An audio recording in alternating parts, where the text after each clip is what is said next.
નમસ્કાર દોસ્તો, હું છું હરેશ બાલસ.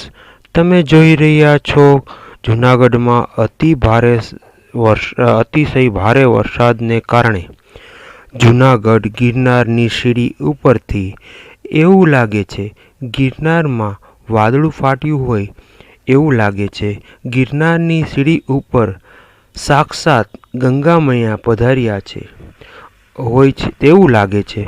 તો પણ પ્રવાસીઓ તેમાં ગિરનારથી ઉતરી રહ્યા છે દોસ્તો, અને ભવનાથ આખું પાણી પાણી થઈ રહ્યું છે.